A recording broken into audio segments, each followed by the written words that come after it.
Oi, pessoal.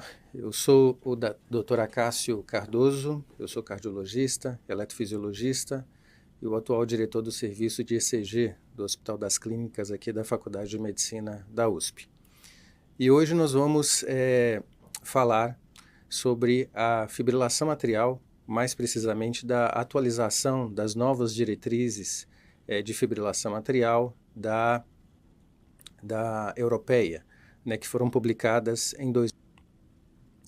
Controle do ritmo e controle da resposta ventricular. Essas são duas estratégias bastante importantes no manejo da fibrilação atrial para redução dos sintomas. E a maioria das vezes a gente às vezes fica na dúvida, né? Qual estratégia adotar? O que eu devo fazer? Eu devo fazer o controle do ritmo? Devo fazer o controle da resposta ventricular? Então essa dúvida ela não é incomum no manejo dos pacientes com fibrilação atrial. O que a diretriz coloca para a gente? Que o controle da resposta ventricular ela é recomendado praticamente em todos os pacientes com fibrilação atrial.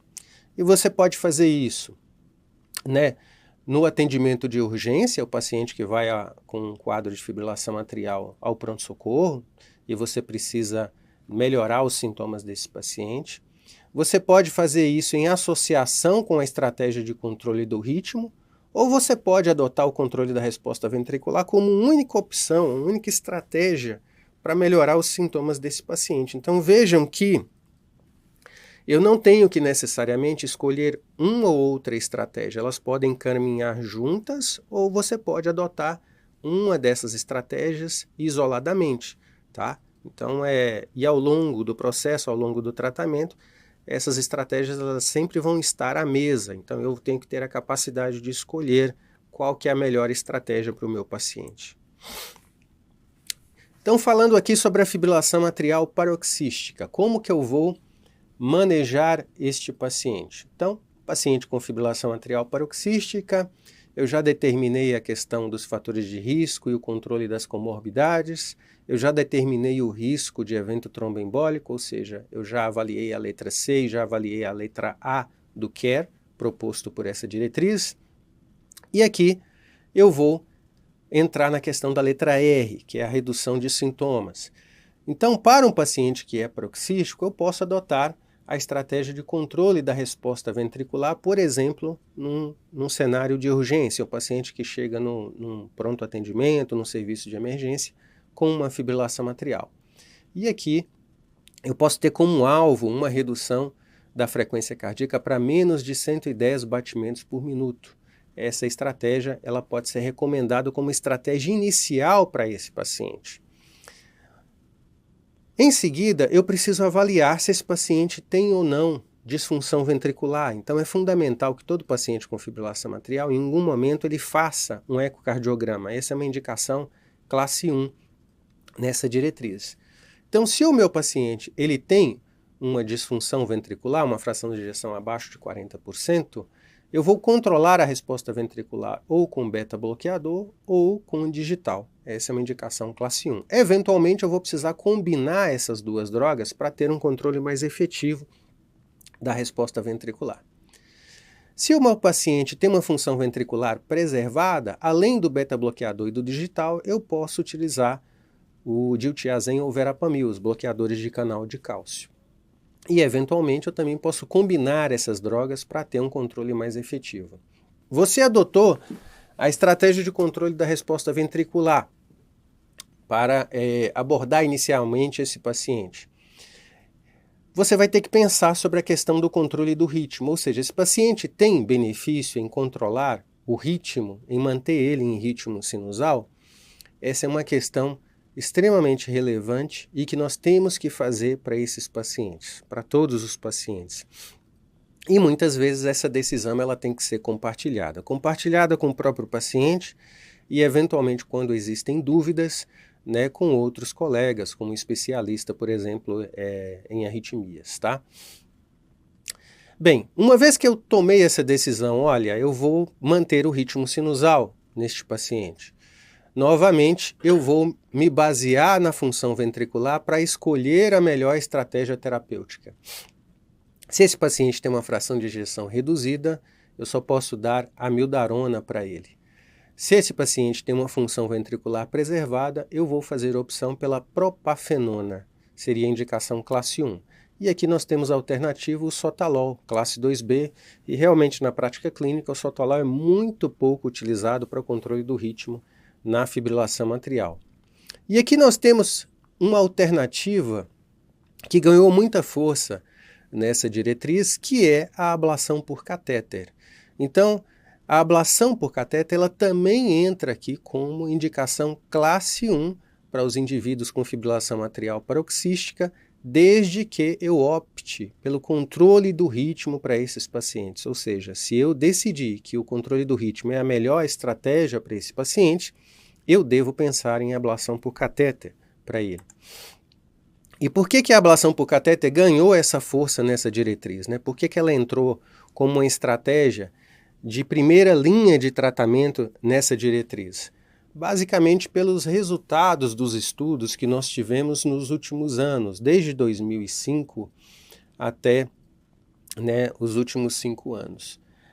Então nós tivemos uma série de estudos, seja com um catéter de radiofrequência ou a crioablação, que compararam a ablação por catéter versus o tratamento clínico com drogas antiarrítmicas como a primeira opção terapêutica para esses pacientes com fibrilação atrial paroxística. E aqui, resumindo, quando a gente junta todos esses trabalhos numa meta-análise, quais os resultados que nós temos?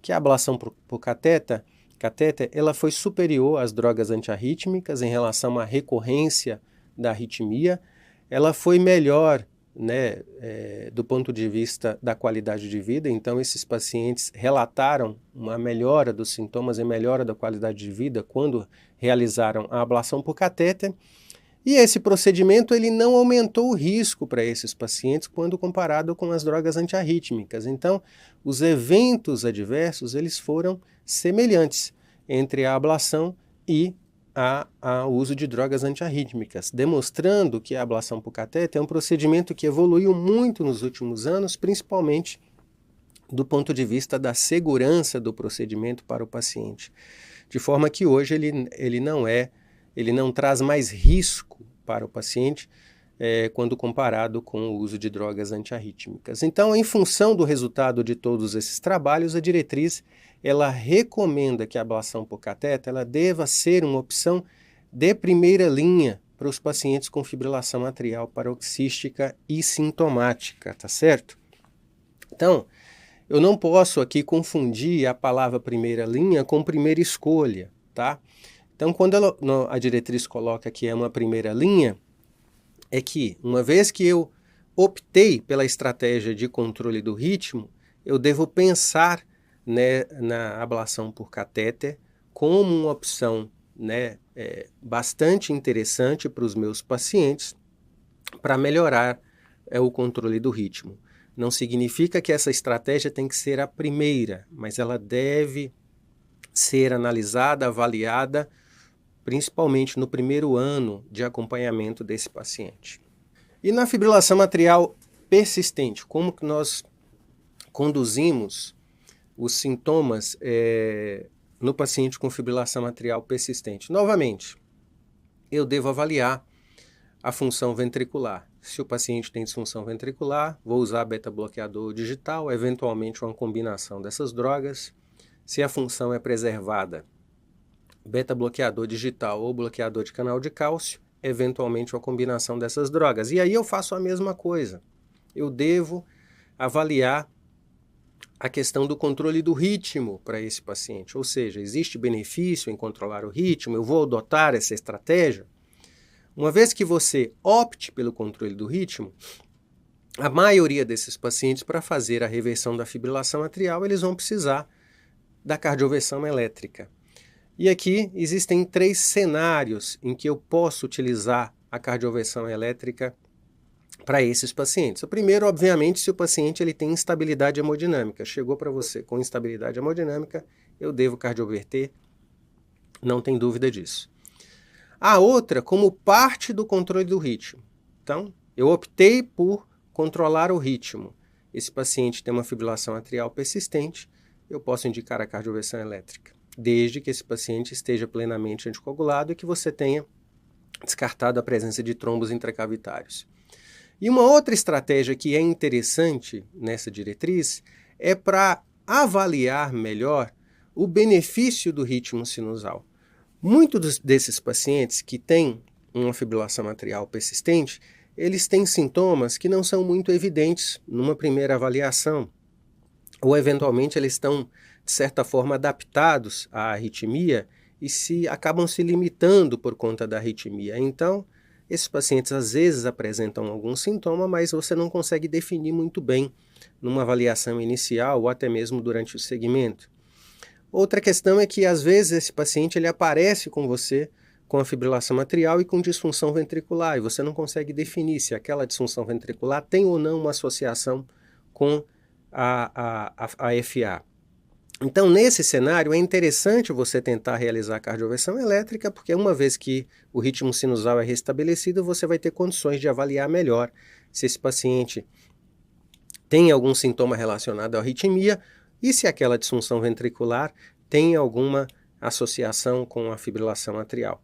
Se a disfunção ventricular melhora, se o paciente recupera a função ventricular, a causa da disfunção seria a arritmia. É o que nós chamamos de taquicardiomiopatia, né? Ou disfunção ventricular associada à fibrilação atrial. Então, essa indicação ela é 2A.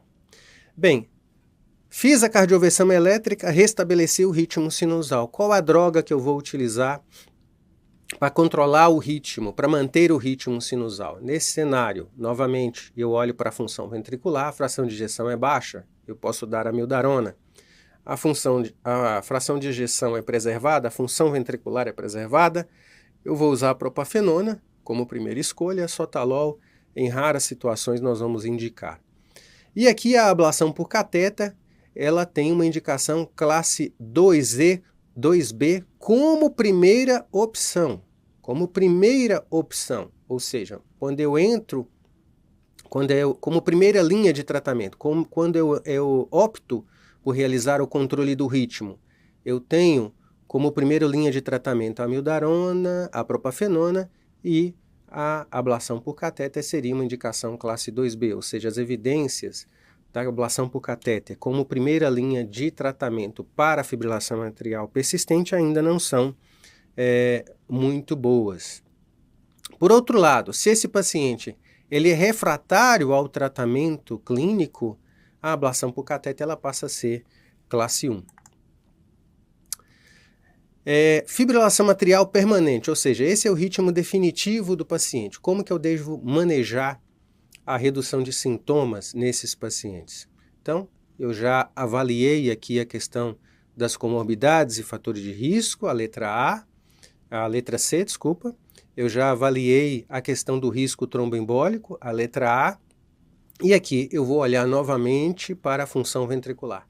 Se a fração de ejeção for baixa, eu vou controlar a resposta ventricular com beta-bloqueadores e digital e seguir esse paciente, acompanhar esse paciente ao longo do tempo, principalmente em relação à questão da função ventricular.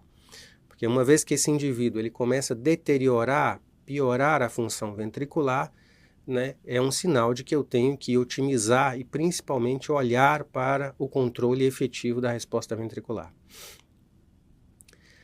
Se esse paciente tem uma fração de ejeção preservada, eu posso usar as 3 classes de drogas, beta-bloqueador, digital e bloqueador de canal de cálcio.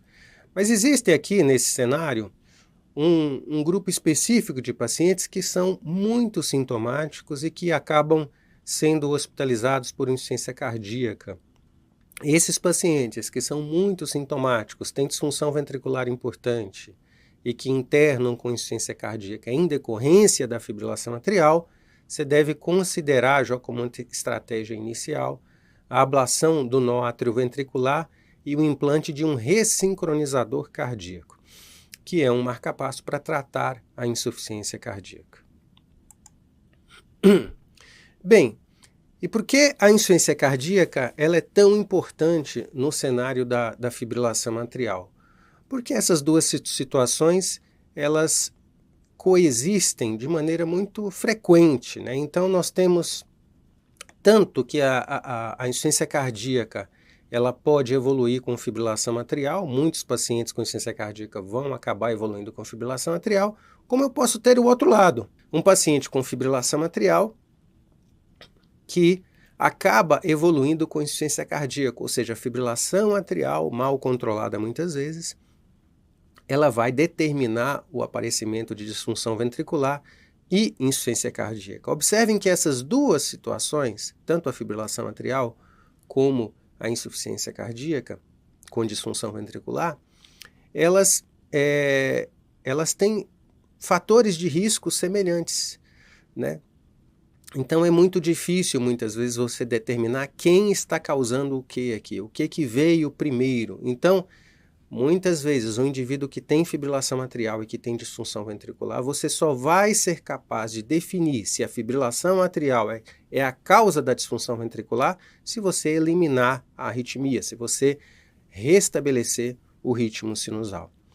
E essa população, ela já foi bem avaliada em alguns estudos que demonstraram desfechos bastante relevantes e, por isso, ganham uma certa ênfase na diretriz. Então, o primeiro estudo com fibrilação atrial que demonstrou uma redução de desfechos significativos, né, redução de mortalidade e internação por insuficiência cardíaca, foi o CASTLE-AF. Esse estudo ele comparou a ablação por catéter versus o tratamento clínico habitual e o que nós observamos? Os pacientes com insuficiência cardíaca, fração de ejeção reduzida, com fibrilação atrial, que fizeram a ablação, eles tiveram uma redução de 38% no risco, né, combinado de morte e hospitalização por insuficiência cardíaca. Então esse estudo ele foi bastante impactante e, em função do resultado desses estudos, a diretriz coloca como classe 1 a indicação de ablação por catéter em pacientes com fibrilação atrial, insuficiência cardíaca com fração de ejeção reduzida e que tenham alta probabilidade de uma disfunção ventricular induzida pela arritmia, o que nós chamamos de taquicardiomiopatía. Então, quando você faz ablação nesses pacientes, muito provavelmente esses pacientes vão recuperar a função ventricular. Muitas vezes nós vamos conseguir reduzir a dose de medicamentos para esses pacientes e o benefício clínico acaba sendo extraordinário. Bem, em relação ao controle do ritmo, ainda falando sobre a redução dos sintomas. Bem, nós estamos num momento atual em que nós vivemos uma nova era no controle do ritmo da fibrilação atrial. Então, no início dos anos 2000, nós tivemos alguns estudos, o mais famoso deles, o AFFIRME, que comparou as estratégias controle do ritmo versus controle da resposta ventricular, e esse estudo, naquela ocasião, ele não mostrou diferença entre as duas estratégias em relação aos desfechos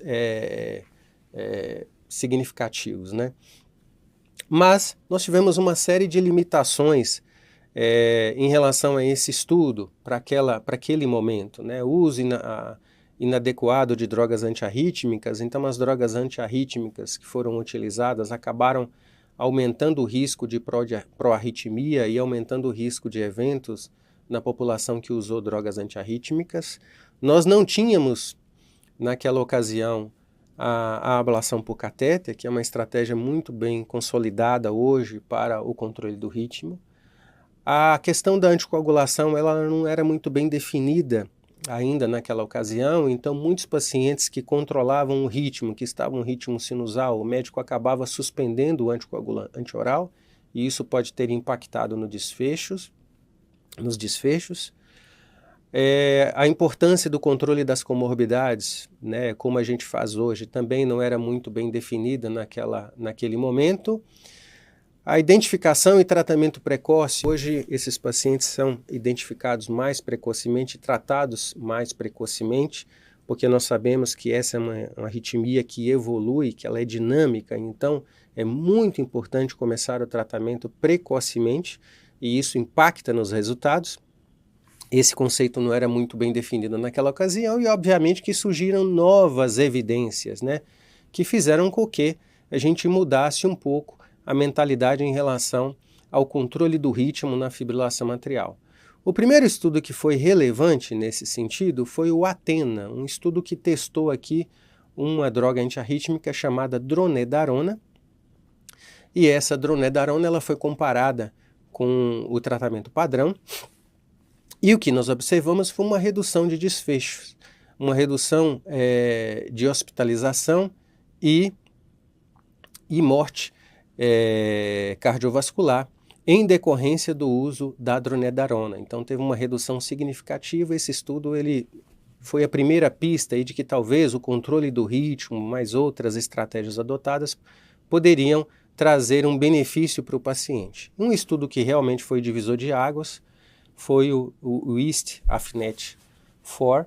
Esse estudo foi um estudo grande que comparou aí o controle do ritmo versus o controle usual da fibrilação atrial, e no braço do controle do ritmo foram utilizadas drogas antiarrítmicas e ablação por catéter.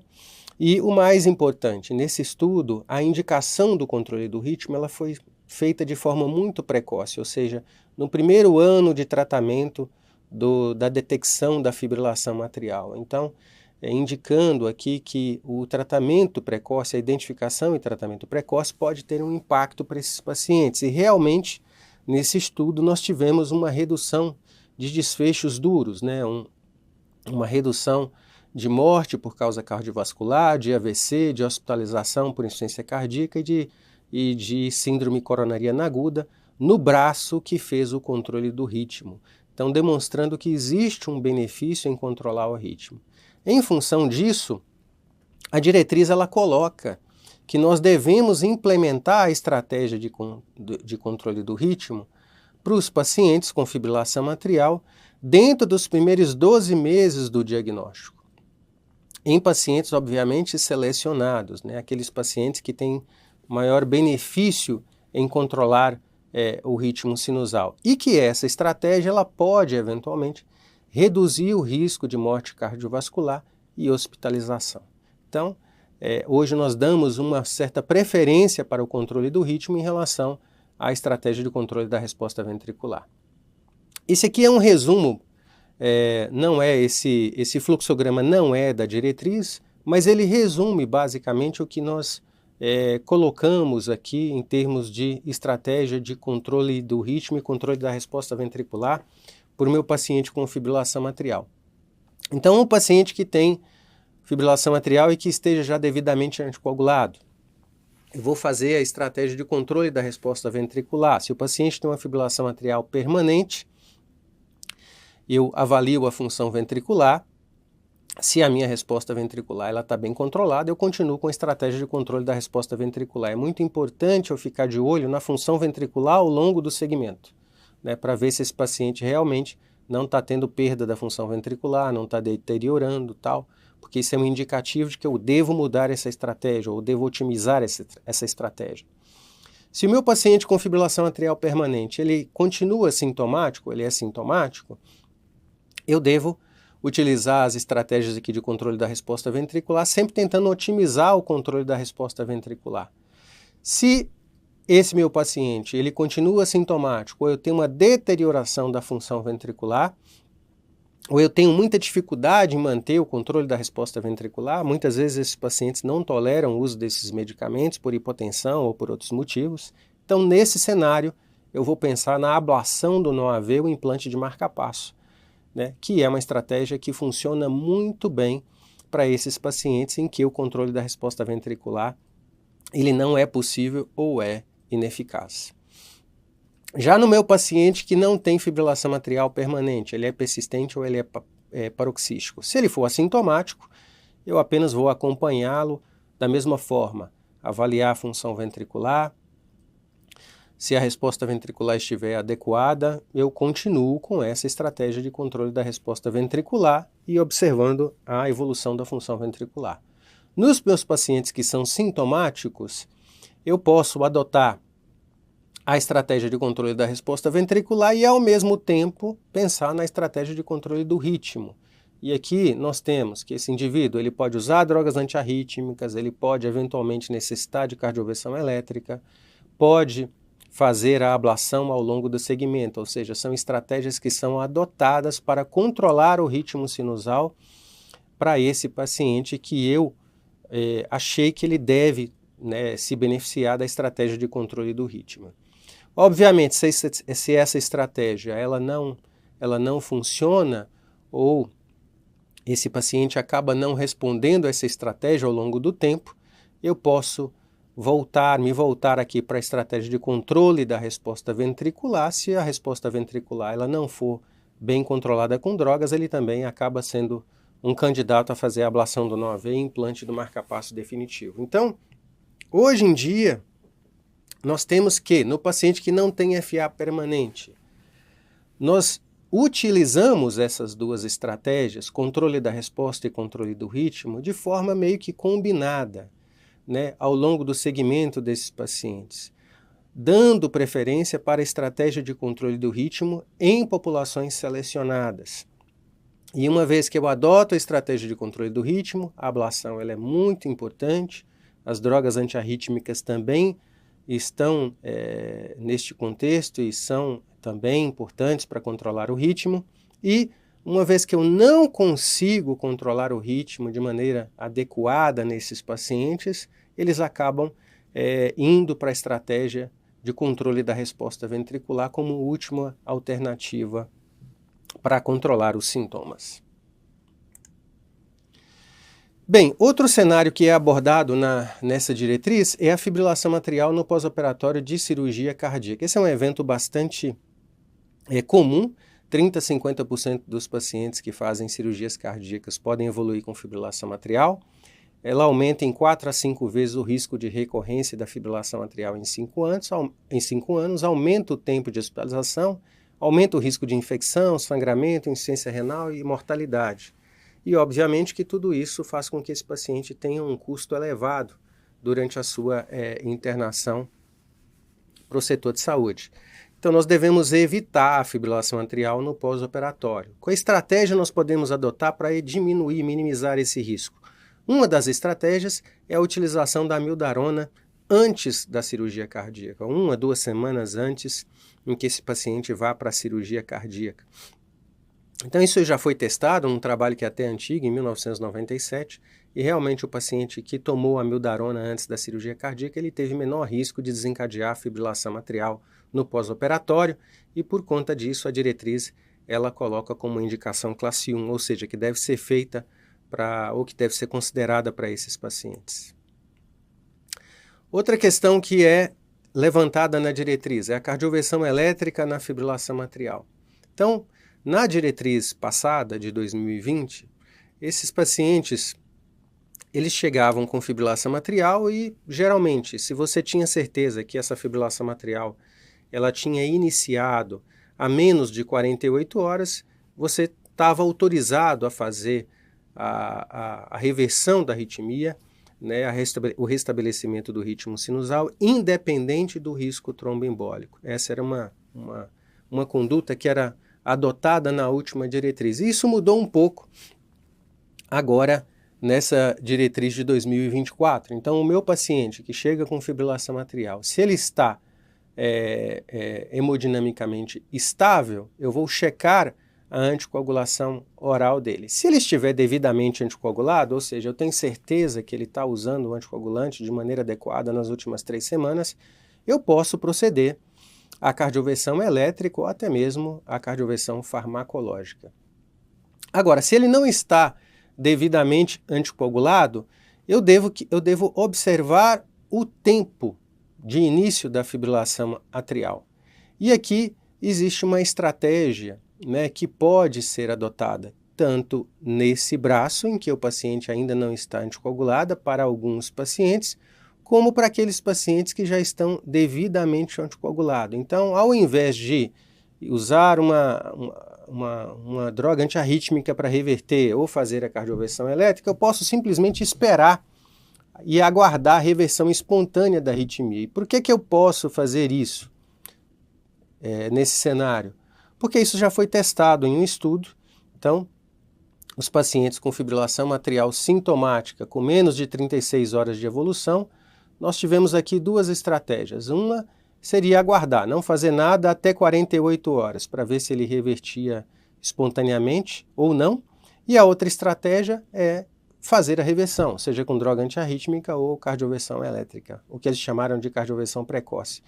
Então, ao final aí desse tempo de observação, eles observaram que aguardar até 48 horas foi não inferior à cardioversão precoce, a cardioversão com drogas ou cardioversão elétrica precoce. Tá? Então essa estratégia é uma nova estratégia que é abordada pela diretriz, ela é indicada em classe 2A para alguns cenários, ou seja, o paciente que já está devidamente anticoagulado e eventualmente, por exemplo, um paciente de baixo risco em que você consegue determinar muito bem o início do tempo da fibrilação atrial e que ele pode esperar, né, para você adotar essa estratégia.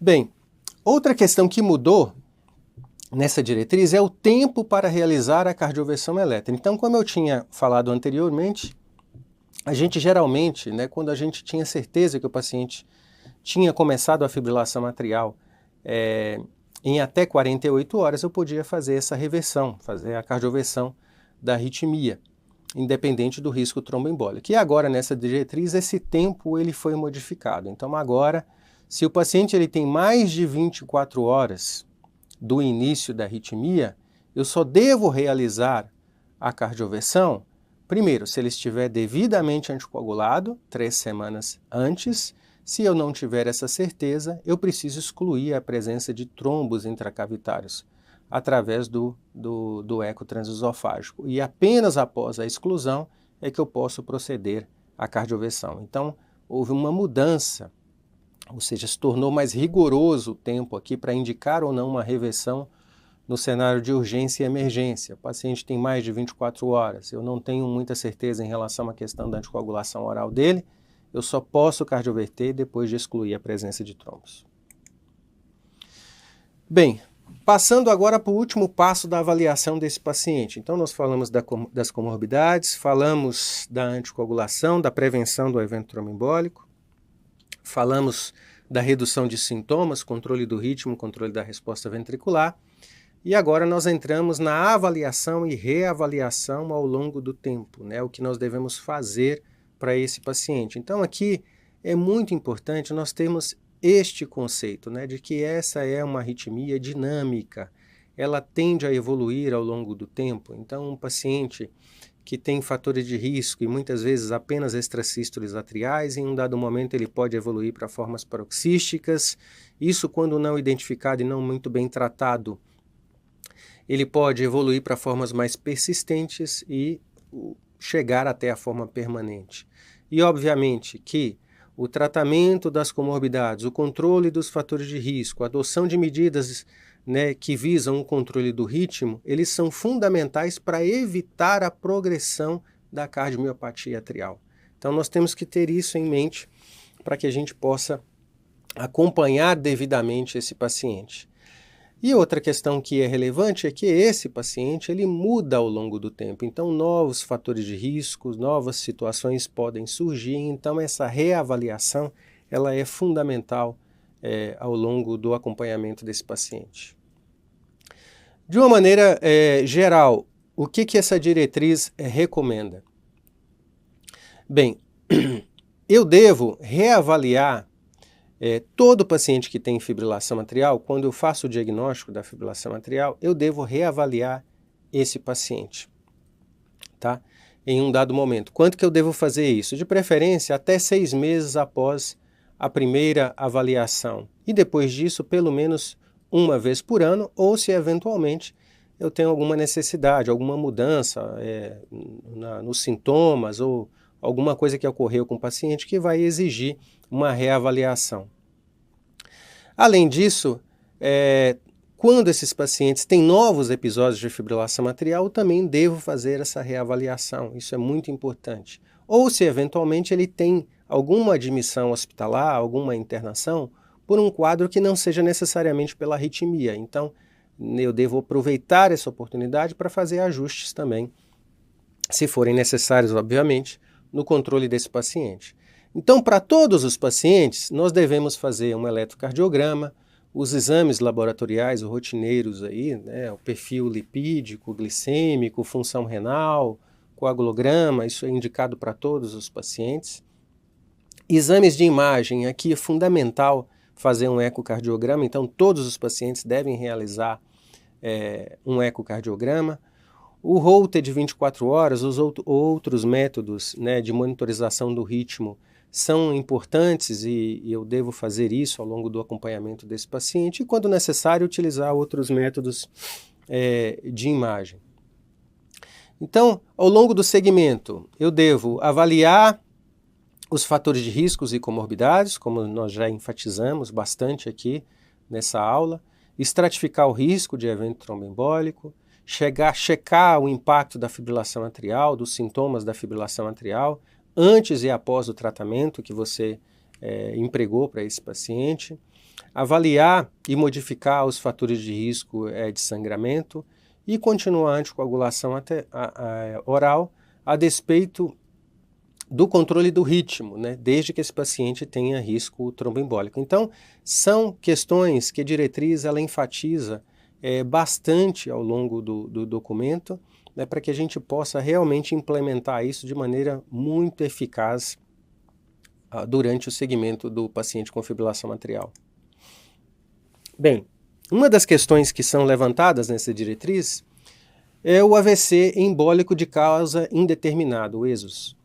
Né, esse tipo de paciente, né, que tem o AVC aí que a gente não consegue definir de onde que ele surgiu, qual é a fonte emboligênica desse paciente, o risco de recorrência de AVC é de 4 a 5% por ano, então é um risco alto.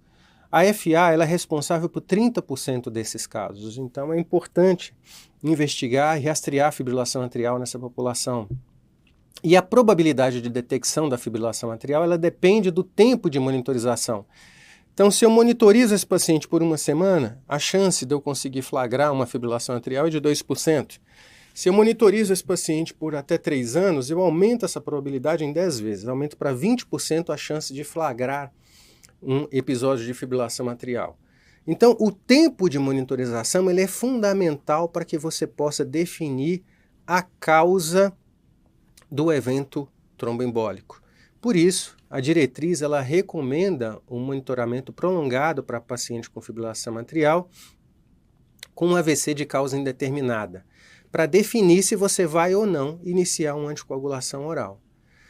Eu não devo iniciar anticoagulante oral se eu não tenho essa fibrilação atrial documentada. Isso eu só posso indicar o anticoagulante se realmente, para essa população, eu conseguir registrar a fibrilação atrial, tá, através de uma monitorização, tá ok?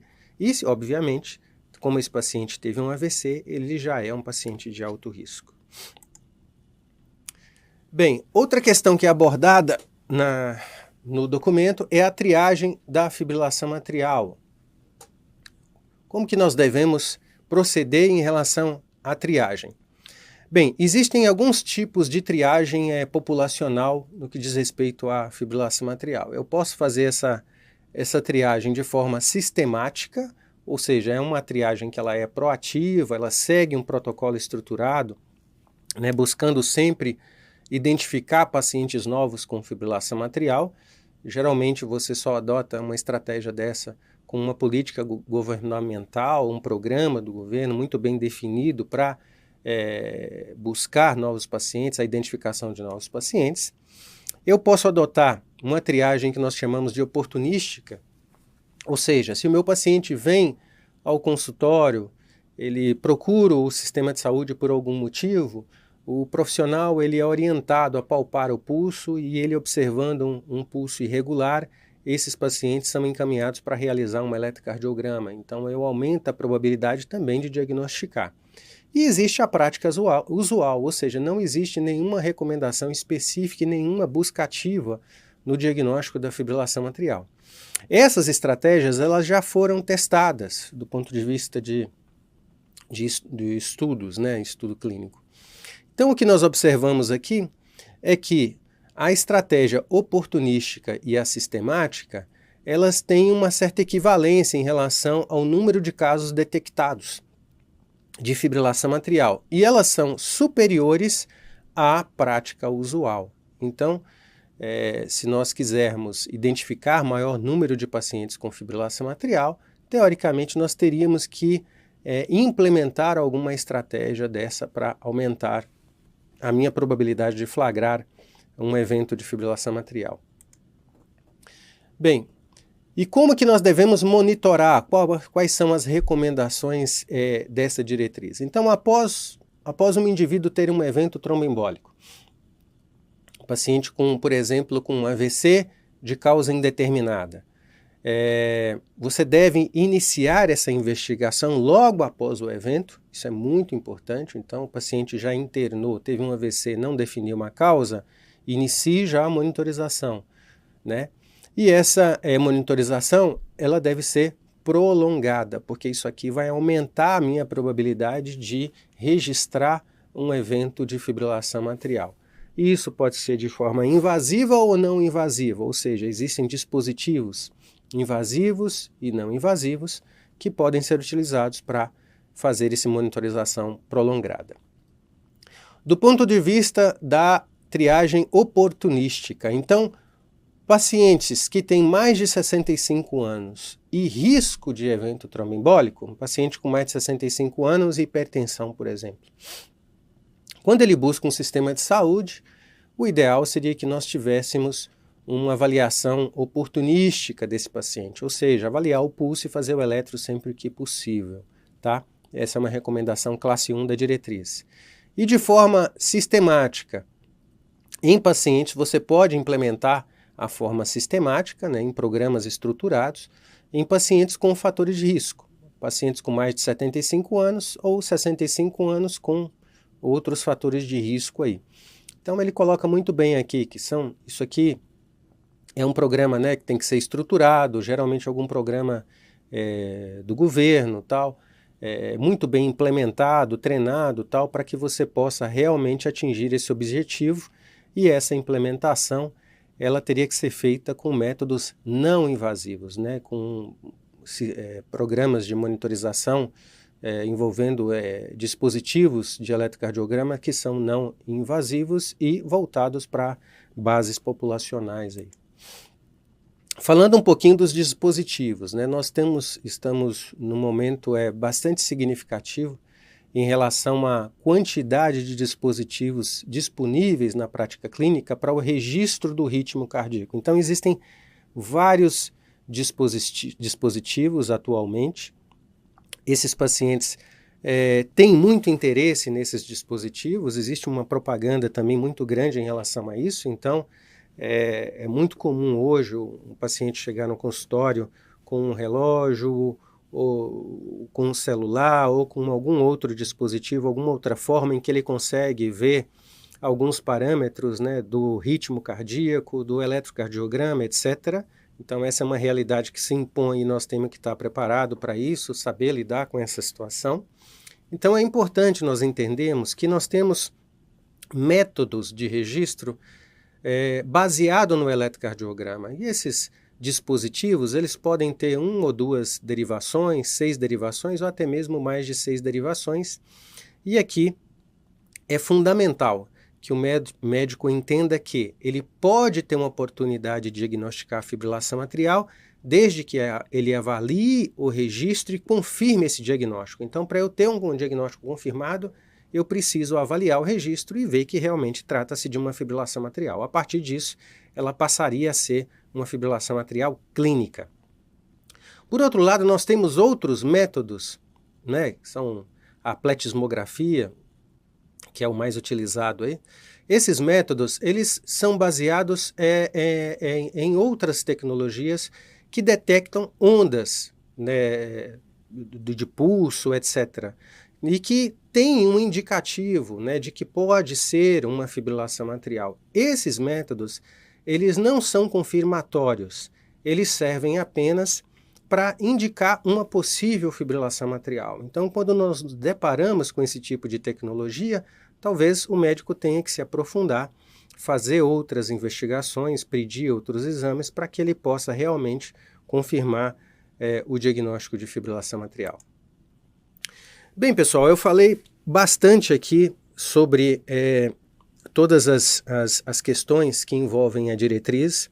São uma série de informações novas e importantes, né, que foram incorporadas à prática e ao manejo do paciente com fibrilação atrial.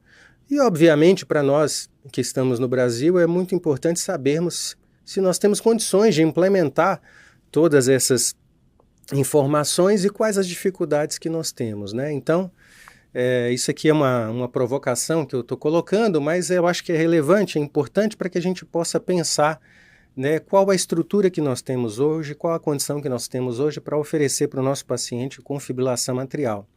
Então, será que nós temos educação continuada na prevenção primária, de forma que nossos profissionais eles estão realmente treinados, capacitados para indicar, para avaliar e até mesmo identificar os pacientes com fibrilação atrial, né? Então essa é uma deficiência importante no país e que requer realmente uma ação significativa para que a gente possa mudar essa realidade. Os DOACs que hoje são utilizados largamente e que são indicados para o tratamento da prevenção do evento tromboembólico na fibrilação atrial, eles ainda não são disponibilizados no Sistema Único de Saúde. Esse custo é para o paciente. Então, embora eles tenham um custo reduzido atualmente, muitos pacientes, né, isso impacta na vida do indivíduo, na questão econômica para o paciente, e muitos pacientes às vezes não têm condições de arcar com esse custo. Então é algo também que é relevante.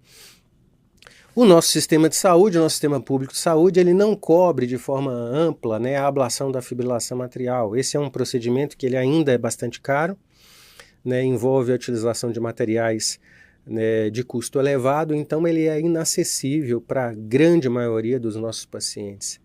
A abordagem multidisciplinar ela ainda é deficiente, né, essa interação entre vários profissionais na abordagem da fibrilação atrial, nós não temos ainda de forma, né, bastante consolidada essa prática, né, e é algo que nós temos que aprender e colocar em prática, né? É uma arritmia bastante complexa, com uma série de facetas, então é fundamental que a gente converse, que a gente tenha uma equipe mais estruturada, né, que possa discutir esses casos de forma mais aprofundada e, obviamente, dar amparo e respaldo para esses pacientes.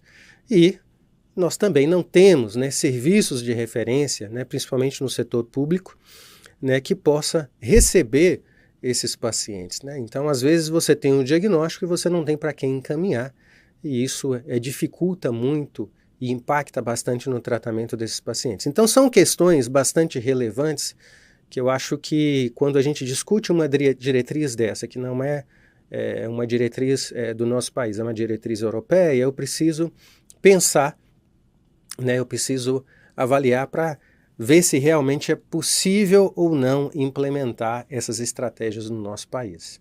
Então, só para vocês terem uma ideia da situação da fibrilação atrial no Brasil, eu trouxe esse estudo que é bastante importante e que é um retrato da nossa realidade e que demonstra um pouco o tamanho do nosso problema. Esse é um estudo que foi publicado em 2019 para a Escola Paulista de Medicina. Eles têm um serviço de telemedicina onde eles fazem eletro para várias regiões do Brasil, né, praticamente quase todo o Brasil.